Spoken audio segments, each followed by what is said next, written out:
기도드립니다. 아멘. 할렐루야. 네, 은혜의 자리에 잘 나오셨습니다. 나오시길 잘하신 것 같죠? 예, 일어나기는 조금 피곤하지만 딱 와보면 오길 잘했다, 그런 생각이 드실 겁니다. 또 오늘도 하나님께서 예비하신 은혜를 주실 줄 믿습니다. 예, 우리 사랑하는 또 자녀들이 있는데 우리 자녀들 위해서 한번 축복의 박수, 우리 청년들, 믿음의 세대를 위해서 한번 박수하겠습니다. 예, 오늘이 금요일인데 지금까지 우리 자녀들 중에서 하루도 안 빠지고 다 왔다 하는 사람, 우와, 꽤 많아요. 우리 박수 한번 하겠습니다. 와, 네. 내일도 또 마지막 날인데 은혜가 함께 마지막까지 있었으면 좋겠습니다. 내일은 특별히 우리 목사님 얘기하신 것처럼 토요일이니까 우리 자녀들이 또 함께 해서 가족들이 또 함께 마지막 또 고난주간의 특세를 특별히 보내는 시간이 되었으면 좋겠습니다. 오늘 금요 기도회, 오늘 새벽 기도 기간이지만 오늘 금요 저녁 기도회 한다는 거 기억하시고, 또 8시에 하는 기도는 이제 오늘이 마지막일 거예요. 그리고 다음 금요일부터는 9시에 합니다. 그래서 새로 시작하는 4월부터 금요 철야로 변경이 돼서 기도로 또 우리가 밤을 뚫고 밤을 주님 앞에 뜨겁게 부르짖는 그런 시간이 될 겁니다. 말씀하신 것처럼 또 4월에는 온 가족 금요 철야로 해가지고 좋은 강사분들도 이렇게 몇 분 오시니까 오셔서 가족들이 큰 은혜가 있을 것 같습니다. 그럴 또 은혜의 자리 함께 오시면 좋겠습니다. 그리고 우리 목사님 말씀하신 것처럼 착한 헌금, 봉투가 혹시 필요한 분들을 위해서 놓여 있는데 놓여 있으시죠? 필요하신 분들은 꼭 오늘 가져가셔서 내일은 내가 마지막 날이니까 함께, 액수가 중요한 게 아닙니다. 하나님이 우리에게 주신 은혜에 따라서 좋은 곳에 우리가 주신 은혜를 흘려보낸다, 그렇게 생각을 하시면 좋겠습니다. 구체적인 내용은 또 영상으로 한번 보고 제가 말씀 들어가도록 하겠습니다. 2024 고난주간 특별새벽기도회 십자가로 살다. 십자가의 은혜를 풍성히 누리고 계신가요? 우리는 이번 집회에서 착한 헌금을 통해 우리가 받은 은혜를 흘려보내려고 합니다. 이전에 우리의 착한 헌금은 우리가 협력하는 교회의 차량을 구입하고 지진 피해를 당한 협력 선교사들을 지원했습니다. 그리고 다음 세대 예배 환경 개선을 위해 사용되었는데요. 이번 착한 헌금은 어느 곳에 사용될까요? 첫 번째, 협력 선교사님을 돕는 데 사용됩니다. 우리가 협력하는 최모 선교사님이 건강이 악화되어 귀국 후 치료 중에 계십니다. 선교사님의 건강이 치유되고 사역에 힘이 될 수 있도록 우리의 착한 헌금이 사용됩니다. 두 번째, 총신 신대원에 재학 중인 신학생들의 장학금을 위해 사용됩니다. 우리는 디딤돌 장학금으로 목회자 자녀들을 섬겼는데요. 우리의 섬김이 많은 목사님들과 목회자 자녀에게 큰 위로와 격려가 되었습니다.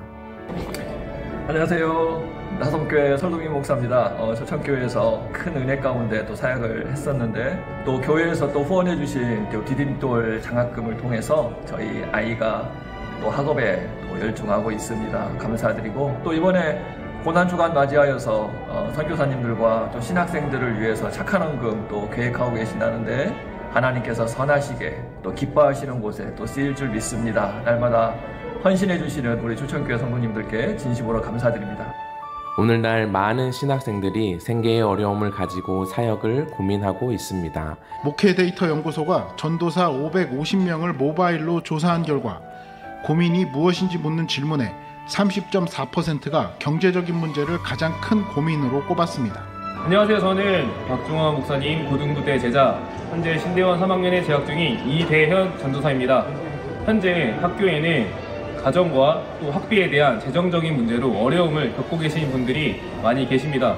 초청교회 성도님들의 그 섬김으로 우리 전도사님들께 큰 위로와 힘과 격려가 될 것 같습니다. 저희도 한국교회 목회자로서 준비하면서 초청교회 성도님들을 위해서 열심히 기도로 함께 동역하도록 하겠습니다. 섬겨주셔서 감사합니다. 이제는 우리가 한국교회를 위해 신학생들을 섬겨야 할 때입니다. 우리의 섬김을 통해 도움이 필요한 많은 신학생들의 사역에 큰 격려가 될 것입니다. 다시 십자가로 다시 하나님께로 나아갑니다.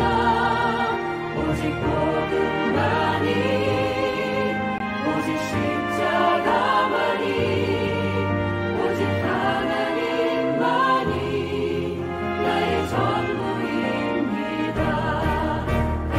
예루살렘 교회를 돕기 위해 귀한 연보를 모은 초대교회 성도들과 같이 우리의 착한 헌금이 하나님 앞에 그리고 하나님의 영광을 드리는 귀한 예물이 될 것입니다. 이번 고난주간 특별 새벽 기도에 받은 은혜가 이웃사랑이 되기를 소망합니다. 네, 우리 하나님께 영광의 박수로 올려드리겠습니다. 보신 것처럼 우리 협력하는 그 선교사님 중에 성함을 말씀드려도 될 것 같아요. 우리 최득신 선교사님이라고 프랑스 마르세유에서 이렇게 복음을 전하시는 우리 선교사님이십니다. 그분이 특별히 거기가 이렇게 북아프리카 쪽으로 이렇게 배들이 많이 지나가는 또 항구이기 때문에 무슬림들이 거기 정말 많이 이렇게 통행을 하는 지역이거든요. 그래서 그분이 자기의 노력으로 통역을 해서 불어와 그 아랍어로 이렇게 무슬림들이 왜 교회를 신앙을 가져야 되는지를 이렇게 책자로 만들었어요. 왜냐하면 이제 말로 하면 처음부터 통하지가 않으니까 이거를 책으로 만들어서 이거를 배포를 하면 어떻게든 그들이 접할 수도 있겠지라는 생각으로 실제 그렇게 하고 있어요. 배를 타고 장기간 있다 보면 궁금해서 떠들어 볼 수도 있지 않겠어요? 그래서 그 목사님이 이제 지은 이 책이 책 제목을 선물이라고 지었어요. 선물. 그 다음에 여기다가 아랍어로 뭐라고 썼냐면 세상에서 가장 아름다운 사랑 이야기. 이렇게 해서 한쪽 면은 불어로 한쪽 면은 아랍어로 해서 이거를 최소 뭐 아침마다 새벽마다 거기 오고 가는 분들, 배를 타고 오시는 그런 뱃사람들 그렇게 배포를 하고 계세요. 그런 사역을 하고 있어요. 이번 우리 작년에 와서 한번 선교의 이야기를 하신 적이 있죠. 그래서 한 달에 한 3,000권 정도를 이렇게 배포를 하고 또 그 비용을 마련하기 위해서 자기 어떤 그 생활비도 줄여가면서 그렇게 하고 계시거든요. 근데 배가 새벽에 떠나잖아요. 보통 그렇죠. 새벽에 떠나고 하니까 육체적으로도 많이 피곤하고 그런 상황에 대상포진이 오셨고 그리고 대상포진이 온 중에도 새벽마다 나가서 찬바람을 쐬면서 이거를 나누다가 그 어느 날 올 초에 안면 마비가 왔고 갑자기 귀국을 하지 않으면 안 될 상황이 되셨어요. 그래서 와서 지금 치료는 거의 다 끝나시고 돌아가실 때가 거의 됐는데 갑자기 나오다 보면 그냥 비행기 값을 비롯해서 그런 이제 갑자기 예상하지 않은 재정이 필요하죠. 그리고 이 분 외에도 우리 선교국 장로님 통해서 갑자기 그런 어떤 상황이 발생해서 도움이 필요한 분들을 좀 알아보려고 합니다. 그래서 우리가 하나님께서 우리를 위해 십자가의 그 사랑, 은혜를 베풀어 주셨는데 이때 받은 은혜를 좀 나누었으면 좋겠다 해서 선교사님들을 위해서 그렇게 하고요. 또 한 가지는 우리 신대원, 지금까지는 우리가 디딤돌 장학금 잘 해왔잖아요. 근데 우리 고 이목사님이 정말 우리 초청교회를 위해서 애쓰고 또 사역하신 아름다운 그 이제 사역의 결실이기도 한데 이거를 앞으로도 계속 이어갈 겁니다. 그래서 더 발전적으로 이어가기 위해서 기존에 했던 것처럼 노회에서 목회자 자녀들 중에 우리 설동민 목사님 자녀와 같이 그렇게 도움이 필요하고 우리가 미래를 준비할 수 있도록 그렇게 후원을 하고자 합니다. 그래서 우리도 그때 보았지만 그 중에서는 진짜 뭐 서울대 대학원 다니는 학생들도 있었고 참 미래가 촉망되는 많은 그런 친구들이 있었어요. 그래서 우리 교회에서 섬길 수 있었다는 게 참 기쁘죠. 그거를 조금 확대해서 올해부터는 우리가 신대원 이제 앞으로 목회 이제 자가 되실 분들이죠. 현재 교육전도사로 사역도 대부분 또 하고 있습니다. 그래서 그분들을 돕는 장학금을 한 목표는 한 이렇게 한 1,000만 원 정도 생각을 해서 100만 원 혹은 200만 원 해가지고 그렇게 신대원 미래 목회자들 좀 섬기려고 하고 있습니다. 여러 가지 이유가 있어요. 왜냐하면 그렇게 우리가 또 신학생들을 섬겨야 또 하나님께서 우리 교회를 기뻐하시고 좋은 우리 목사님들을 보내주실 게 아니겠습니까? 그렇죠? 요즘 학생들이 없고 아이 초등학교만 없어지는 게 아니라 신대원의 입학생들도 점점 줄어들고 있어서 지방 신학교들은 진짜 거의 어려울 상황에 놓여 있어요. 근데 우리 교단 신학교인 총신대 신학대학원 역시도 점점 정원이 줄어들고 있습니다. 제가 들어갈 때만 해도 경쟁률이 상당히 했는데 지금은 정말 떨어지고 있어요. 근데 요즘 뭐 MZ 세대라 그렇다 하면서 신학생들이 사역을 안 하고 아르바이트를 한다 막 이런 거를 쉽게 얘기하는데 사실 들어보면 그게 아니에요. 뭐냐면 충분히 인격적인 교회에서 대우와 또 사례를 하면 그렇게 할 거예요. 그런데 그게 잘 안 되고 있어요. 작은 교회들이 형편상 상황상 사실 아르바이트 하는 것보다 더 노력을 해야 되는데 학비 조달까지 어려운 그런 상황이니까 상황이 어쩔 수 없는 거예요. 아예 목사가 안 되려면 신학교를 안 왔죠. 그죠? 그런데 목사가 될 소망이 있지만 분명히 형편이 그렇다는 거예요. 그래서 그런 분들을 우리가 단 몇 명이라도 이렇게 연락을 해서 알아봐서 그렇게 전하려고 합니다. 나왔던 그 친구는 제가 예전에 가르쳤던 학생인데 지금 신대원 3학년에 있어요. 그래서 제가 전화했어요.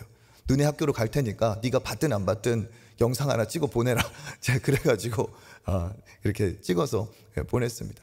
그래서 우리 성도님들이 많이 기도해 주셨으면 좋겠고 또 마침 또 총신대에서 우리 교회 연락이 왔어요. 이 전주 지역에 장학을 할 수 있는 교회가 있는지 또 그런 교회가 있으면은 이렇게 섬김을 필요하다 해서 했는데 우리가 이미 연초에 우리 장로님들과 다 얘기한 내용이거든요. 그래서 이런 계획을 갖고 있다 했더니 가을에는 총신대 총장님이 한번 우리 교회 오셔가지고 말씀을 좀 전하실 수 있도록 그렇게 할 테니까 목사님 꼭 부탁드린다 막 이렇게 했습니다. 그래서 우리 교회가 정말 이 한국 교회를 생각하고 미래 목회자들을 품고 기도하는 그런 교회가 앞으로도 되었으면 좋겠습니다.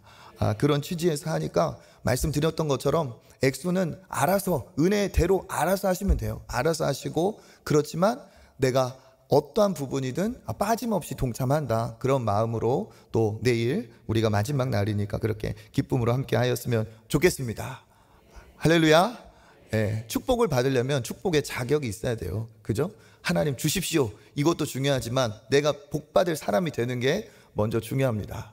복받을 교회, 복받을 성도님들 되시기를 주님의 이름으로 축복합니다. 오늘 우리가 읽은 빌립보서 말씀은 굉장히 정말 성경 중에서도 아주 그냥 빛이 나는 그런 대목이죠. 예수 그리스도의 오심에 대해서 이야기를 하고 있습니다. 고난주간을 생각하면서 우리가 자칫 오해를 하면 안 됩니다. 고난주간이 그냥 단지 예수님이 당하신 십자가의 고통, 육체적인 고통이 얼마나 아프셨을까 그것을 생각하고 정말 아프셨겠다, 얼마나 힘드셨을까 그 정도를 생각하는 것이 고난주간이 아닙니다. 그 당시에도 예수님 말고도 십자가형을 당한 사람이 있었어요? 없었어요? 있었어요. 그렇죠. 십자가형이 정말 육체적인 고통을 동반한 그런 사형의 방법이기 때문에 예수께서 당하셨다는 것이 우리에게 슬픔이고 아픔이지만 예수님이 얼마나 아프셨을까 그 정도가 고난주간의 의미가 아니라는 거죠. 십자가로 죽은 사람은 여럿인데 그럼 우리가 다 그런 사람들 기리는 게 아닙니다. 핵심은 뭐냐? 이 고난주간의 핵심은 그렇게 고통을 당하신 예수가 누구냐 하는 거예요. 그분이 누구신데 인간이 당한 가장 고통스러운 죽음을 그가 당하셨는가? 그분은 어떤 분이시냐? 오늘 말씀에도 차근차근 보겠지만 창조주이시고 그는 모든 만물의 주인이신 전능의 주님이시죠. 죄가 없으신 모든 만물을 창조하신 창조주이신데 그가 사람이 되시고 죄가 없는 그분이 죄인 취급을 당하시며 죄인처럼 죽으셨다는 게 이게 놀라운 일입니다. 그 축복, 그 모든 영광을 다 뒤로하고 오셔서 그러한 행위를 하신 이유가 뭡니까? 저와 여러분을 위한 예수님의 어마어마한 희생이었다는 거죠. 그러니까 육체적인 고통을 당하셨다는 것, 그것은 우리가 정말 기억하고 거기에 대해서 감사해야 될 부분이지만 그 이상의 엄청난 그리스도의 비밀이 그 안에 있다는 사실입니다. 그래서 오늘 이 말씀은 그리스도가 십자가에서 죽으셨다는 그 단순한 이야기가 아니라 그분이 어떤 분이셨는데 그런 당해서는 안 될, 당할 수 없는 고통을 당하셨다 하는 이야기죠. 우리 빌립보서 2장 6절에 7절까지 한번 읽어보겠습니다. 그는 근본 하나님의 본체시나 하나님과 동등됨을 취할 것으로 여기지 아니하시고 오히려 자기를 비워 종의 형체를 가지사 사람들과 같이 되셨고. 아멘. 그는 어떤 분이라고요? 근본 하나님의 본체시나. 하나님의 본체. 하나님의 본체라는 게 뭘까요? 하나님의 하나님 되심. 그렇죠? 사람을 사람 되게 하는 건 인격, 인성, 그거죠? 그런데 이 하나님의 본체라는 건 하나님을 하나님 되게 하는 신격, 신되심, 하나님 되심이 하나님의 본체이신데, 이 예수님은 성부 하나님과 하나님의 본체가 동일하신 하나님이시라는 거죠. 그렇기 때문에 그에게는 하나님과 동등됨을 동반한 영광과 존귀가 그에게 합당합니다. 그런데 하나님의 본체이신 그분이 어떻게 하셨다고요? 하나님과 동등됨을 취할 것으로 여기지 아니하시고 오히려 자기를 비워내셨다. 이게 뭡니까? 하나님과 동등된 그 놀라운 능력과 지위와 영광을 가지신 그 모든 분이 합당한 그 영광을 다 어떻게 해요? 다 내려놓고 마다하고 비우고 부인하고 자기를 비워냈다. 이건 뭐냐? 하나님 되심을 거절했다는 게 아니라 하나님의 합당한 존귀와 영광을 다 어떻게 해요? 뒤로 하셨다는 거예요. 그걸 다 뒤로 하고 자기를 비워 무엇을 가졌다고요? 종의 형체. 종의 형체. 뒤에 보면 이 종의 형체가 무엇이라고 말하고 있습니까? 사람들과 같이 됨. 그러니까 사람의 모양으로. 왜 종의 형체라고 했을까요? 그분이 만유의 주인이시니까 피조물인 우리의 모습은 종의 모습이죠. 피조물의 모습이죠. 그가 사람들과 같이 되셨다는 겁니다. 동등됨을 버리시고 사람이 되셨다는 것부터가, 이걸 우리가 세 글자로 뭐라고 합니까? 사람이 되셨다? 성육신. 성육신이라고 부르죠. 이 사람이 되신 것 자체가 엄청난 그의 희생이자 그의 최고의 겸손이라는 거예요. 왜? 우리의 입장에서 보면 이게 감동이 없지만 하나님 편에서 생각할 때 모든 것을 가지신, 모든 것을 할 수 있으신, 모든 것을 창조하신 그 전능의 주님이 사람이 되셨다는 건 어마어마하게 급 강화를 하셨다는 거예요. 우리의 모습이 되었다는 것. 그 하나님의 본체의 영광이 어떠한지 예전 이사야서에 보면 이사야가 환상 중에 그 하나님의 성전의 영광을 보고 기록한 대목이 있습니다. 이사야서 6장 1절부터 우리 3절까지 읽어보겠습니다.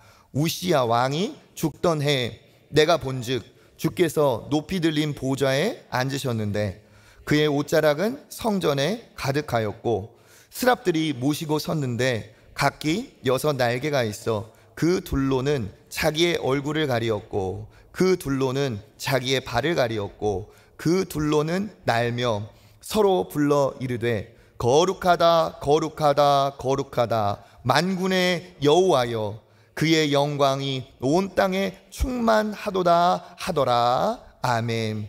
이사야의 눈이 활짝 열려서 주께서 높이 계신 그 보좌가 보였는데 하나님의 영광이 온 성전에 가득하고 스랍들이 모시고 서 있다. 이 스랍들이 뭡니까? 우리가 쉽게 말하는 천사죠. 하나님을 찬양하는 천사들입니다. 그 스랍들이 모시고 섰는데 날개가 몇 개 있다고요?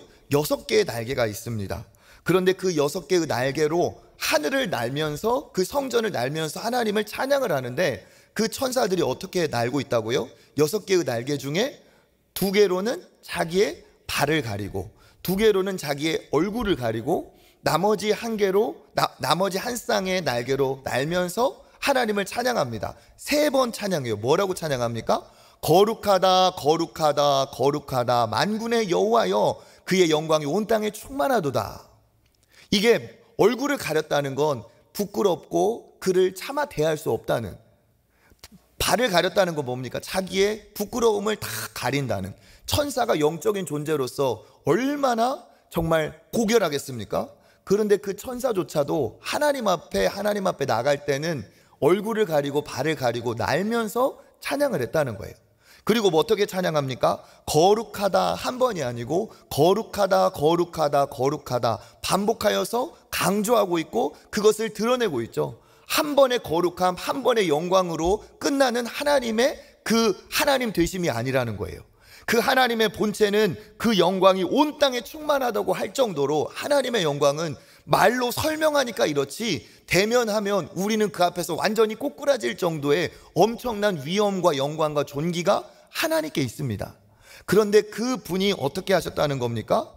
그분이 그 모든 영광을 다 버리고 이 땅에 오셨다는 거예요. 우리의 입장에서 보면 예를 들어서 이러한 취급을 당하신 거예요. 사람에게 개라고 부르면 그 사람이 어떻습니까? 개가 된 것도 아닌데 개 취급만 당해도 기분이 안 좋은 거예요. 그런데 만약에 개 취급을 당하는 정도가 아니라 개 우리에 살아야 되고 개처럼 살아야 된다면 사람이 밥을 먹을 때 똑같이 개하고 똑같이 입을 쳐박고 그렇게 먹어야 되고 땅에 코를 대면서 냄새를 맡으면서 다녀야 되고 용변을 볼 때도 다 한쪽 다리 들고 해야 되고 그 개들과 뒹굴어서 살아야 된다면 사람으로서 굉장히 큰 모욕과 수치죠. 그렇죠? 개들의 입장에서 모를 거예요. 그런데 그 정도가 아니라 있을 수 없는 일이지만 한 번 더 나아간다면 사람이 사람 된 그 어떤 인격과 능력을 그대로 지닌 채 개가 완전히 되어버렸다면 이건 더 있을 수 없는 일이죠. 더 큰 수모이죠. 거기다가 그 개들에게 물려서 죽었다면 그 이유도 개들을 위해서 희생하다가 그 개들에게 물려서 죽었다면 어떨까요? 생각만 해도 참 너무 안타깝고 씁쓸해요. 꿈이라도 그런 꿈 꿀까? 별로 좋지 않아요. 그렇죠?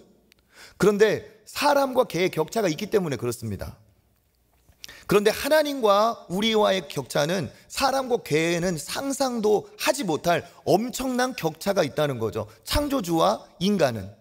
인간이 만물의 영장이라고 하지만 하나님에 비하면 정말 미물이죠. 그런데 하나님이 어떻게 하셨다는 거예요? 하나님이 사람이 되셨다는 거예요.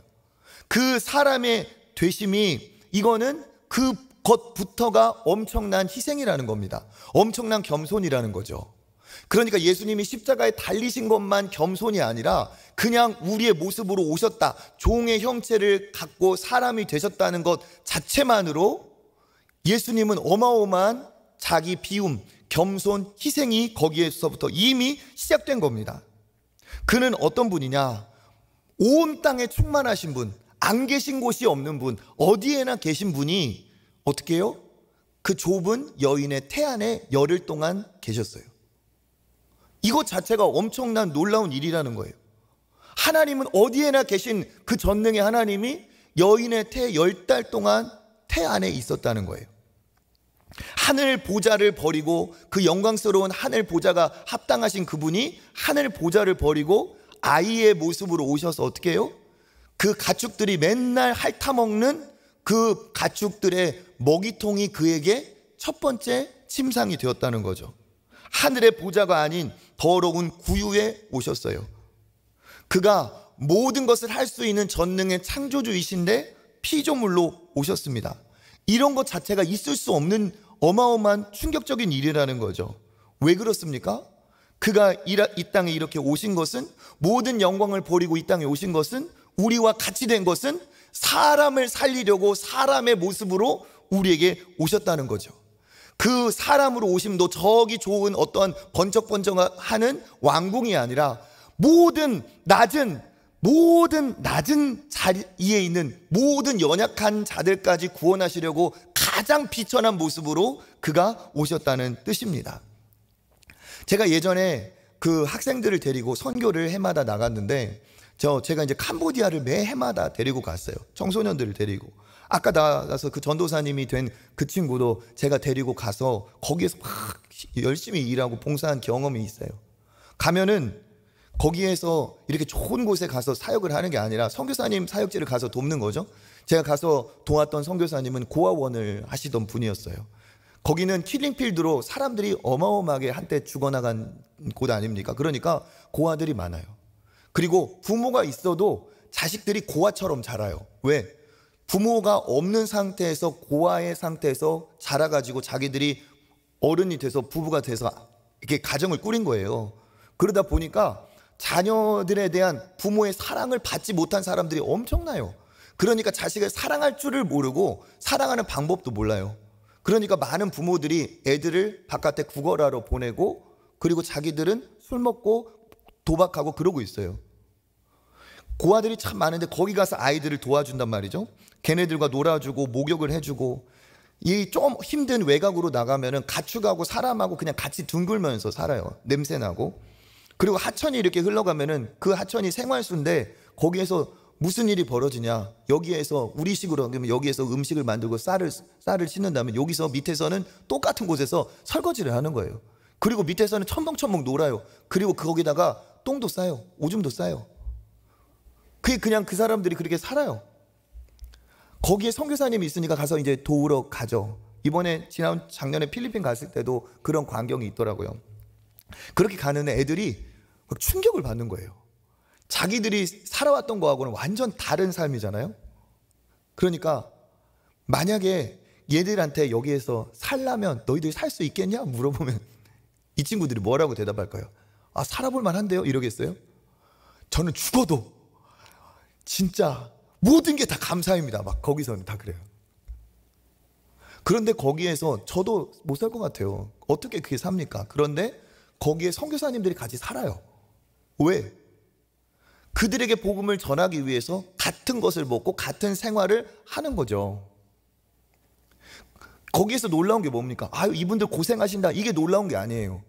그렇게 안 살아도 되는데 다른 곳에서 이 정도의 공부하고 이 정도 외국어 실력을 갖고 있으면 다른 곳에서 취직을 하든 우리나라에서 뭘 해도 이렇게 살면, 여기서 사는 것처럼 살면 잘 살 것 같은데 그것을 다 뒤로 하고 거기에서 그렇게 안 살고 여기에서 그렇게 뒹굴면서 사는 거예요. 기본적으로 피부병은 다 있어요. 모든 질환, 만성 질환, 기침 다 달고 그렇게 살고 계세요. 놀라운 게 뭡니까?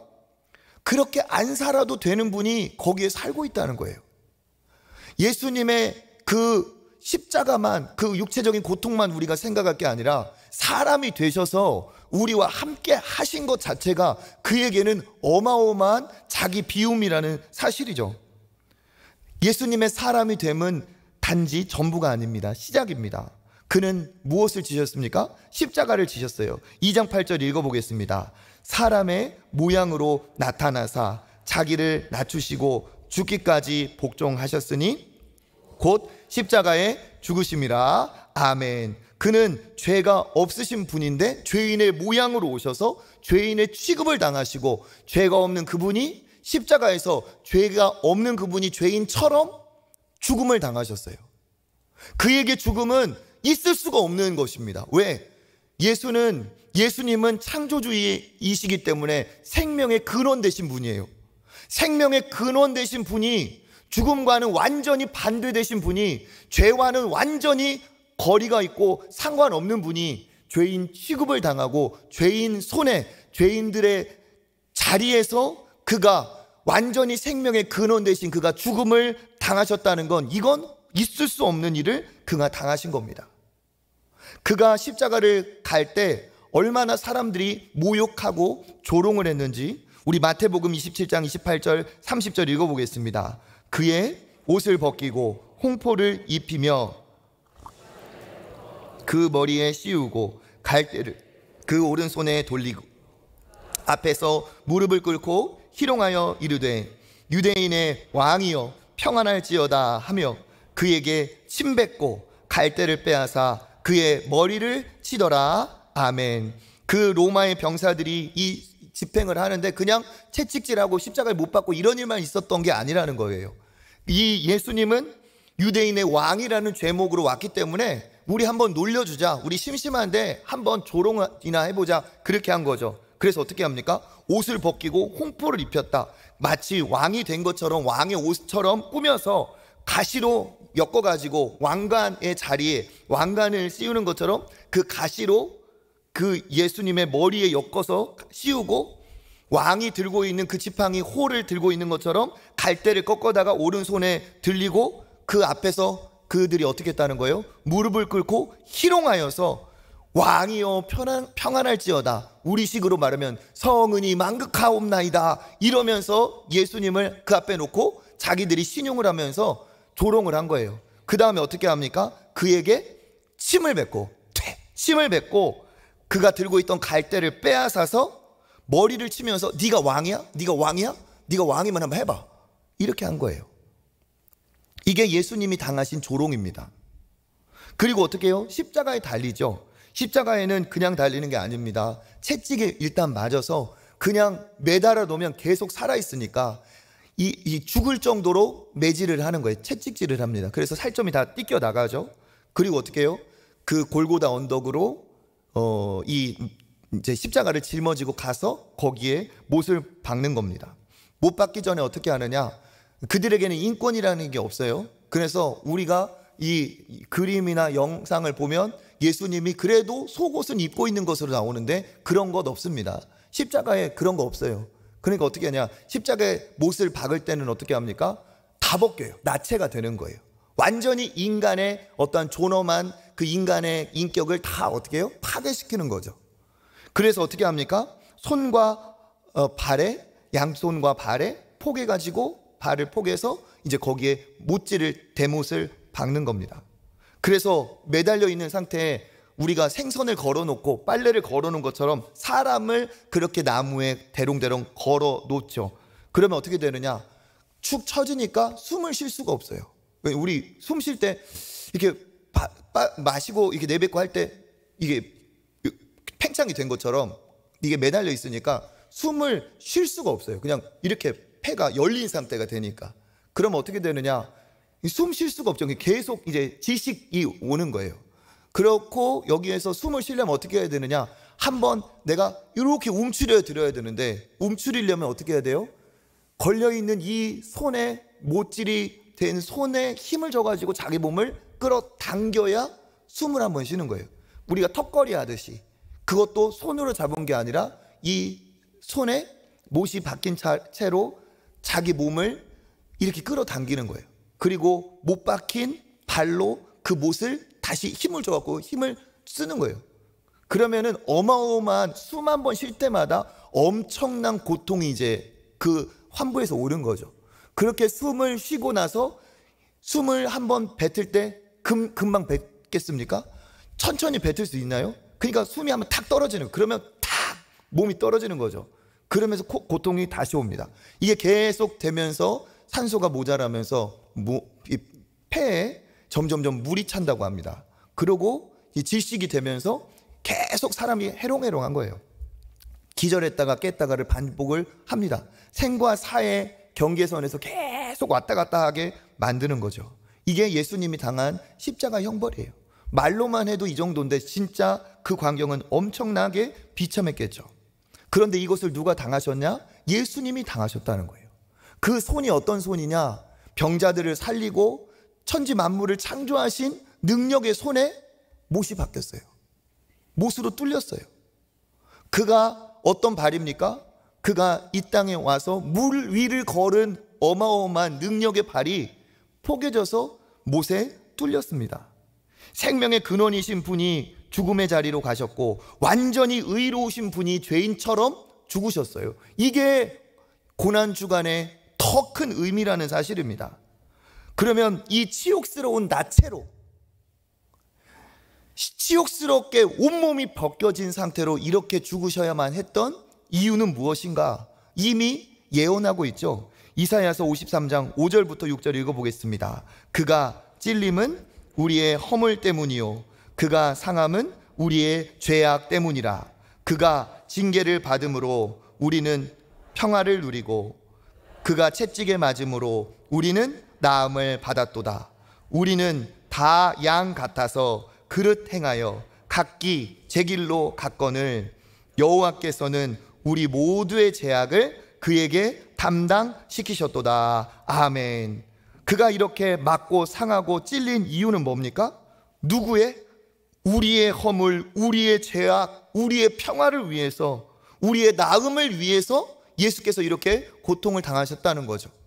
그러니까 성경은 뭐라고 얘기하느냐? 절대 있을 수 없는 일이, 그 창조주에게 비참한 일이 일어났는데 그 일의 원인은 누구냐? 바로 저와 여러분하고 관계 있는 일이라는 겁니다. 십자가가 우리와 관계 있는 일이 되어야 십자가로 인해 우리가 구원을 받는 거죠. 그러니까 여기에 계신 모든 분들의 입술의 고백은 무엇이어야만 되느냐? 나 때문에 저렇게 되셨구나가 이게 우리의 공통의 고백이라는 사실이죠. 그가 십자가에 달리셔서 이렇게 죽으셨기 때문에 우리가 그런 일을 모면할 수 있는 은혜가 우리에게 있다는 사실입니다. 이렇게 십자가에서 낮아지신 결과 그는 죽고 사람들과 똑같이 무덤에 장사를 지낸 바 되었죠. 그러니까 이게 뭡니까? 예수님의 낮아지심이 더 이상 낮아질 수 없는 곳까지, 사람의 모든 체험을, 우리가 했던 모든 그 죄의 대가를 그가 다 어떻게 해요? 치루신 거예요. 낮아질 수 없는 곳까지. 그 다음에 어떤 일이 벌어졌을까요? 그러고 끝났을까요? 근데 그게 아니라는 거죠. 빌립보서 2장 9절부터 11절까지 읽어보겠습니다. 이러므로 하나님이 그를 지극히 높여 모든 이름 위에 뛰어난 이름을 주사 하늘에 있는 자들과 땅에 있는 자들과 땅 아래에 있는 자들로 모든 무릎을 예수의 이름에 꿇게 하시고 모든 입으로 예수 그리스도를 주라 시인하여 하나님 아버지께 영광을 돌리게 하셨느니라. 아멘. 9절이 어떻게 시작합니까? 이러므로 이렇게 시작하죠. 이러므로의 뜻이 뭡니까? 그렇게 십자가에 죽고 우리를 위해서 장사까지 다 지내신 그 때문에 그렇게 하셨으므로 하나님이 어떻게 하셨다고요? 그를 지극히 높이셔서 모든 무릎을 예수의 이름에 꿇게 하시고 모든 입으로 예수를 주님이라 시인하게 하셨다는 겁니다. 예수께서는 끝까지 낮아지셨고 낮아지신 예수를 어떻게 하셨어요? 이러므로 하나님이 그를 지극히 높은 곳에 올리셨다는 겁니다. 그러니까 끝까지 낮아지신 결과는 그것으로 끝나지 않고 최고의 자리로 하나님께서 높여주셨다는 거죠. 예수님이 힘을 빼고 모든 능력을 다 비우시고 하나님께 순종하여서 십자가에 달리신 결과 일어난 일이 뭐라는 겁니까? 하나님이 그를 지극히 높이셨다는 겁니다. 지극히 높이셨다는 거예요. 그러니까 이게 성경의 이야기예요. 신앙은 뭐냐? 내가 높아지려는 것이 신앙이 절대 아니라는 사실입니다. 십자가의 은혜를 아는 사람의 삶의 자세는 높아지려는 것이 아니라 우리는 뭐예요? 그렇죠. 예수님을 닮아서 따라서 낮아지는 길을 가고, 낮아지는 길을 갈 때 높이시는 것은 내가 아니고 누구라는 겁니까? 이러므로 하나님이 그를 지극히 높이사 모든 이름을 다 예수의 이름 앞에 다 꿇게 하셨다는 거잖아요. 그렇죠. 그러니까 이 얘기를 바울이 하는 이야기가 있다는 겁니다. 왜 바울이 이 예수님의 십자가까지 낮아지시는 이 이야기를 하고 있는가? 우리가 읽은 빌립보서 2장 5절이 핵심 문장이죠. 한번 읽어보겠습니다. 너희 안에 이 마음을 품으라. 곧 그리스도 예수의 마음이니. 아멘. 지금 이것을 설명하기 위해서 예수님이 어떤 분이신가를 지금 얘기한 거예요. 핵심은 뭡니까? 믿음의 사람들이 예수의 마음을 품게 하기 위해서, 다시 말하면 십자가로 새 생명을 얻었다면 십자가로 새 생명을 얻은 자답게 합당한 삶을 살게 하려고, 십자가로 살았다면 십자가로 살게 하려고, 십자가로 살게 합당하게 하려면 어떻게 합니까? 누구의 마음을 품어야겠어요? 예수의 마음이 있어야 그렇게 살아가는 거잖아요. 그러니까 어떻게 했습니까? 너희가 십자가로 구원받은 그 은혜의 생명을 얻은 사람이라 한다면 십자가에 합당하게 살아라. 십자가에 합당하게 살기 위해서는 십자가에 달리신 누구의 마음을 품어야 된다? 그렇죠. 너희 안에 이 마음을 품으라. 곧 그리스도 예수의 마음이니. 예수님의 마음을 품을 때 예수처럼 살 수가 있는 겁니다. 그래서 그 예수님의 무엇을 얘기하고 있습니까? 정말 낮아지실 때까지 자기를 비워 하나님의 본체이신 그분이 낮아지신 겸손, 조롱과 핍박과 죽음까지도 기꺼이 순종하셨던 그의 정말 도살장으로 끌려가는 어린 양과 같이 아무것도 하지 않고 하나님께 맡겼던 그의 삶을 이야기하고 있어요. 왜? 그가 우리를 살리기 위해서, 우리를 위해서 낮아지시고 긍휼을 베풀어 주셨기 때문에 우리에게 생명이 있는 것처럼, 그로 인해 우리가 생명을 받았다면 우리 역시 예수의 마음을 알고 예수의 마음에 합당하게 십자가를 지신 그 삶을 우리가 살아가자는 겁니다. 왜 그렇습니까? 구원받은 우리의 삶의 모델은 누구세요? 예수 그리스도이시기 때문에 그렇죠. 그는 어떻게 하셨습니까? 우리의 모습까지 낮아지시고 십자가 무덤까지 지셨어요. 무덤까지 들어가셨습니다.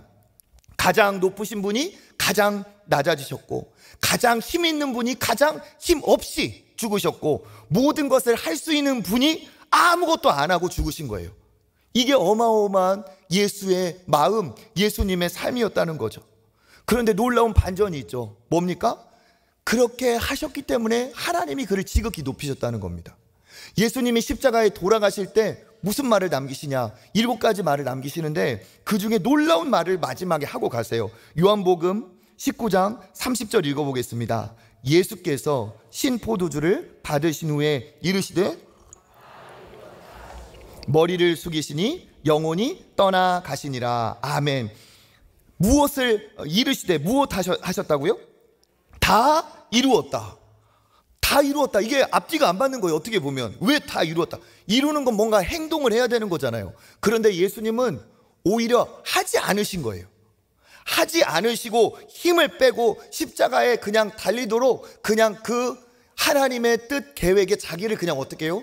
물살이 흘러가면은 그냥 몸에 힘을 빼고 물살에 맡기듯이 하나님의 그 인도하심에 힘을 빼고 그냥 맡기셔서 마지막에 하신 말씀이 뭡니까?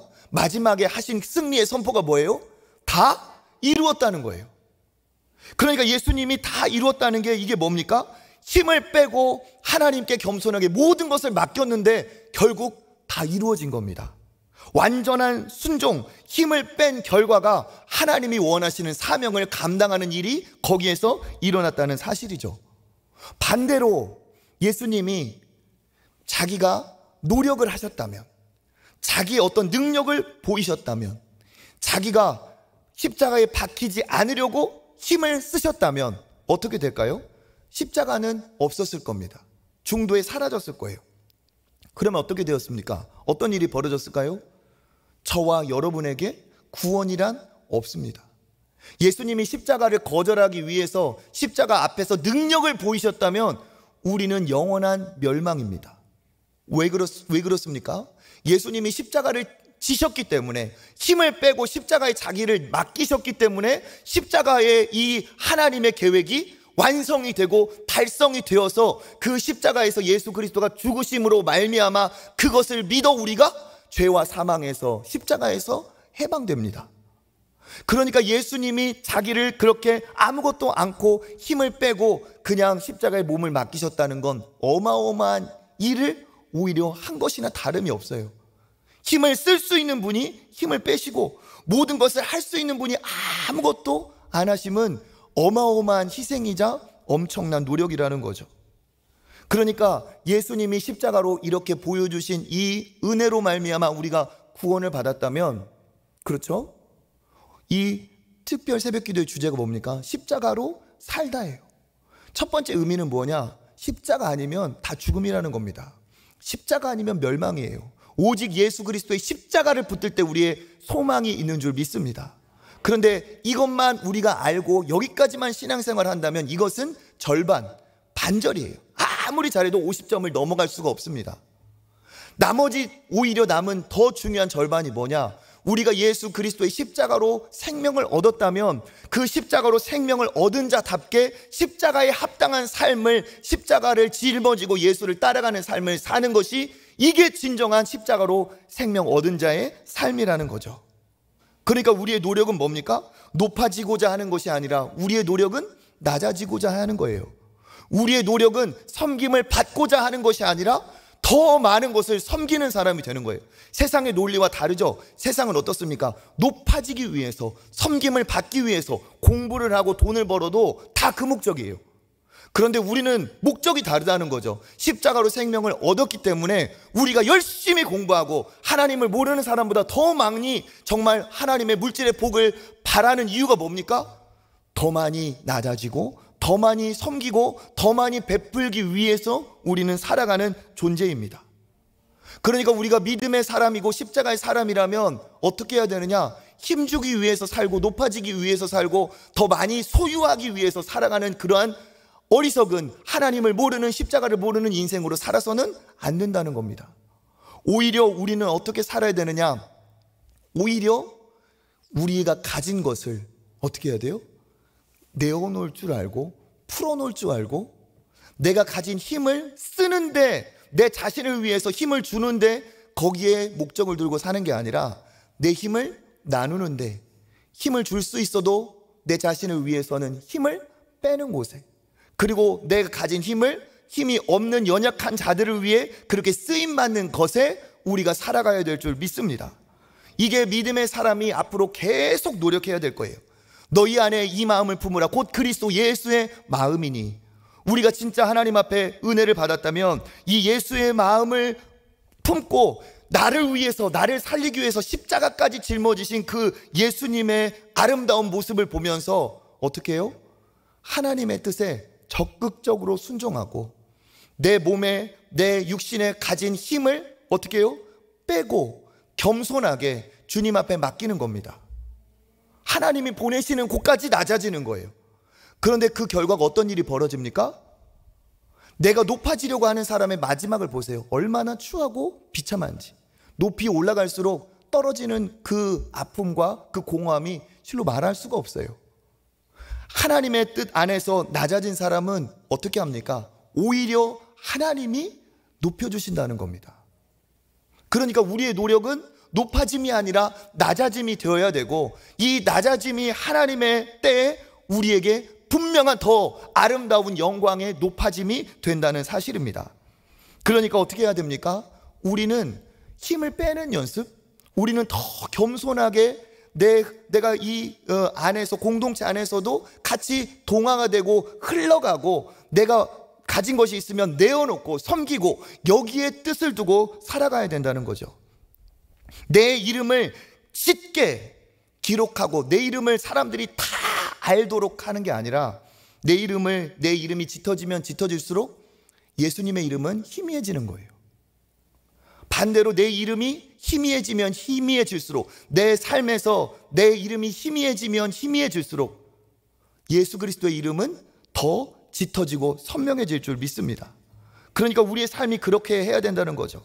가질 수 있지만 내가 연약한 자들을 위해서 양보하고 드러낼 수 있지만 그것이 내가 덕스럽지 않으면 감추고 할 수 있는 것이지만 내가 공동체를 위해서 공동체의 유익을 위해서 예수님을 본받기 위해서 할 수 있지만 하지 않고 내가 남들이 알아주지 않아도 내가 내 자리를 지키고 계속하고 몰라줘도 내가 거기에 불만 갖지 않고 사람이 내 이름을 지운다고 해도 거기에 분노하지 않고 대신 나로 인해서 예수 그리스도의 이름이 높아지길 바라는 거죠.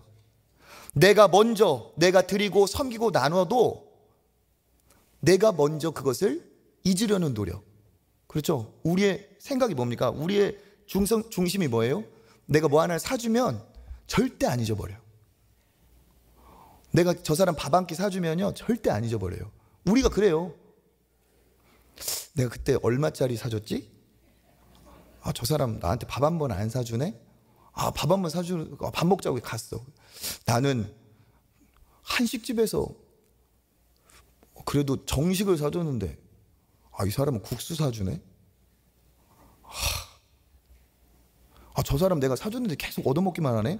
우리 뭡니까? 드리고 섬기면 우리는 그냥 완전히 그냥 막 어디다 새겨놔요. 그런데 진짜 우리가 십자가를 짊어진 삶이라면 내가 섬기고 내가 헌신하고 내가 나눈 거 내가 먼저 잊어버려야 돼요. 내가 먼저 잊어버려야 그것이 하나님께 영광이 됩니다. 그저 우리는 어떻게 해야 되느냐? 하나님이 주신 것에 섬기고 베풀 수 있음에 오히려 그걸로 충분하게 감사해야 됩니다. 그것이 믿음의 사람의 자세이죠. 세상에는 터줏대감들이 있어요. 그래가지고 터줏대감들이 하는 뭐가 있냐? 그 집에는 새가 있어요. 텃새. 터줏대감들은 텃새를 해요. 그래서 직장을 들어가도 그렇고 어디를 가도 그렇고 자기의 뭐 목소리에 힘을 주고 어깨에 힘을 주고 그러면서 마음에 안 들면 뭐예요? 왕따를 시키고 집단 따돌림을 하고, 이게 세상의 방법이에요. 자기가 힘 있다는 거죠. 너 나한테 잘못 걸리면 국물도 없다. 보여주는 거예요. 보여주는 거. 내가 여기에 털을 잡고 있어. 굴러온 돌이 박힌 돌을 빼려고 해? 그게 세상의 이야기죠. 그런데 예수 그리스도로 구원받은 믿음의 사람, 예수 그리스도로 이루은 믿음의 공동체는 어떻게 해야 됩니까? 오히려 더 은혜 받을수록 더 그곳에 오래 있는 사람일수록 뭐가 정상이에요? 더 부드러워지고 더 환영을 해주고 환대해주고 힘을 빼고 그렇게 부드럽게 사람을 섬기고 나누고 베푸는 게, 이게 정상입니다. 우리 교회가 아름다운 이유, 그리고 더 아름다워질 수 있는 이유가 뭘까요? 우리는 이러한 교회, 우리는 이러한 사람이기 때문에 그렇습니다. 앞으로 우리 교회는 더욱더 아름다운 교회가 될 줄 믿습니다. 힘주고 목에 힘주고 어깨에 힘주고 있는 사람이 있는데 어떻게 그 공동체가 혈기 부리고 자기 마음에 안 들면 그 사람 군기 잡으려고 하는 그런 공동체가 어떻게 믿음의 공동체고 십자가의 공동체고 교회의 교회다움이 어디 있겠습니까? 그건 아닌 거예요. 그건 아닌 거예요. 우리 교회는 그런 교회가 아니기 때문에 새 가족이 와도 언제든 함께 우리가 모여서 공동체의 일원이 될 수가 있죠. 우리가 그런 교회이기에 하나님 기뻐하고 앞으로도 우리 교회는 그런 교회가 되어야 될 줄 믿습니다. 앞으로 우리 교회는 이게 문화가 될 거예요. 그래서 목소리 큰 사람을 긍휼히 여기는 곳이 될 겁니다. 아이고, 얼마나 은혜를 못 받았으면 목에 힘주고 사나. 주님, 저분에게 은혜를 주십시오. 우리는 이런 교회가 될 겁니다. 되고 있어요. 이미 그런 교회입니다. 은혜를 받았다고 해서, 내가 연수가 올라간다고 해서, 내가 직분이나 어떠한 직책을 받았다고 해서 내가 높아지려고 하는 것, 그것처럼 십자가와 반대되는 길이 없습니다. 예수님은 어떻게 하셨어요? 십자가를 지시기까지 힘을 빼셨어요. 그러니까 우리가 믿음의 사람이라면 어떤 노력을 해야 되느냐? 하나님이 내게 복을 주셔가지고, 하나님이 내게 은혜를 주셔서 내가 그것을, 내가 달란트를 주셔서 누릴 수 있고 있어도 그거 어떻게 해야 돼요? 그것을 어떻게 하면 나눌까? 어떻게 하면 하나님의 나라를 위해 쓰임받을 수 있을까? 어떻게 하면 내가 이렇게 교만함이 올라오는데 내가 정말 자랑하고 싶은데 그것을 내가 자랑하지 않고 그것을 내가 힘을 빼고 살아갈 것인가? 이것이 우리의 신앙의 목표가 되어야 될 줄 믿습니다. 연습을 해야 돼요. 이건 연습을 해야 돼요. 내가 남들이 나를 비추는 게 아니라, 내가 빛나기 위함이 아니라 나로 인해 남이 빛이 나게. 그렇죠? 딱딱해. 내가 오래되면 될수록 딱딱해하고 경직하게 될 게 아니라, 경직이 아니라 시간이 가면 갈수록 더 부드러워지게. 내가 내 이름, 내 공적을 교회 안에서조차 드러내려고 할 게 아니라 오히려 더 어떻게 해요? 더 사라지는, 더 감추는 연습. 내 이름이 선명하게 새겨지는 게 아니라 오히려 희미해지고 나로 인해 예수 그리스도가 드러나고 등장하고 앞에 서는 연습만 아니라 사라지는 연습, 퇴장하는 연습도 우리에게는 필요합니다. 이건 저도 마찬가지예요. 저에게 해당되는 얘기죠. 저도 온 지 이게 1년, 2년밖에 안 됐지만 저도 하나님 앞에 벌써부터 기도하고 있어요. 하나님, 사라질 때 하나님 앞에서 아름답게 사라지게 해주세요. 이게 맞아요. 왜? 예수님이 그렇게 하셨으니까. 그래서 예수님의 당부는 뭡니까? 진정한 높임은 높아짐이 아니라 진정한 높임은 낮아짐이고 하나님이 그를 높이시는 거죠. 그래서 뭐라고 말씀하십니까? 마태복음 20장 27절 28절 읽어보겠습니다. 너희 중에 누구든지 으뜸이 되고자 하는 자는 너희의 종이 되어야 하리라. 인자가 온 것은 섬김을 받으려 함이 아니라 도리어 섬기려 하고 자기 목숨을 많은 사람의 대속물로 주려 함이니라. 아멘. 예수님의 당부죠. 오히려 으뜸이 되고자 하면 종이 되어야 한다. 나조차 생명을 주러 왔다. 여러분, 사람들이 주목할 때, 사람들이 나를 높일 때 정신 바짝 차리시길 바라겠습니다. 오히려 그때 더 부담스러운 거예요. 힘을 빼는 노력, 낮아지려는 노력이 결국 아름다운 그리스도를 드러내고 하나님이 나를 높여주시는 아름다운 더 큰 축복의 통로가 될 줄 믿습니다. 왜 예수님이 나를 위해 십자가를 지셨나? 그래, 천국에서 만나자, 구원받아라, 영생을 주겠다, 이게 전부가 아니라는 겁니다. 구원받은 네가 이 땅에서 하나님이 주신 그 시간 동안 그리스도처럼 아름답게 살다가 나를 드러내고 복음을 전하면서 아름답게 그렇게 살아주길 원한다. 그리고 그때 만나자는 거죠. 그래서 우리가 진짜 사랑하는 구절이 있습니다. 우리에게 지침이 되는 갈라디아서 2장 20절 읽어보겠습니다. 내가 그리스도와 함께 십자가에 못 박혔나니 그런즉 이제는 내가 사는 것이 아니요 오직 내 안에 그리스도께서 사시는 것이라. 이제 내가 육체 가운데 사는 것은 나를 사랑하사 나를 위하여 자기 자신을 버리신 하나님의 아들을 믿는 믿음 안에서 사는 것이라. 아멘. 우리가 사는 게 아니라 내 안에 그리스도께서 사셔야 되겠죠. 네, 시간 관계상 이건 나중에 제가 또 때가 돼서 얘기할 겁니다. 오늘의 핵심은 뭡니까? 십자가로 살았으니 십자가로 살아가자는 거예요. 무엇이 있어야 십자가로 살아갑니까? 너희 안에 누구의 마음을 품으라? 예수의 마음을 품으라. 그건 뭡니까? 힘이 들어가려고 해도 힘을 빼는 겁니다. 나 때문에 예수님도 영광을 버리고 죄인의 자리에서 죽음까지 감당하셨는데 내가 뭐라고 힘주고 사나? 예수님도 자기의 이름을 다 이렇게 희미하게 하셨는데 내가 뭐라고 내 이름의 석자에 그렇게 선명하게 잉크 자국을 강하게 그렇게 내가 주장하고 사나? 그게 아니라는 거예요. 여러분, 돈 있으면 힘줘도 됩니까? 한 자리를 차지했으면 힘주고 살아도 됩니까? 내 권한이고 내 권세면 내 마음대로 해도 됩니까? 할 수 있는 거니까 다 해도 됩니까? 그건 그리스도의 마음이 아닙니다. 힘이 들어가려고 할 때 힘을 빼신 예수 그리스도의 십자가를 바라봐야 됩니다. 나를 살리기 위해 죽기까지 겸손하고 순종함으로 다 이루신 그리스도를 바라보며 여러분, 힘 빼고 겸손하게 그리스도를 따라가는 저와 여러분 되시기를 축복합니다. 힘을 빼야 쓰십니다. 낮아져야 순종해야 십자가를 짊어져야 사용하십니다. 엎드려야 넘어지지 않습니다. 예수님을 닮은 겸손으로 십자가를 사는 여러분 되시기를 주님의 이름으로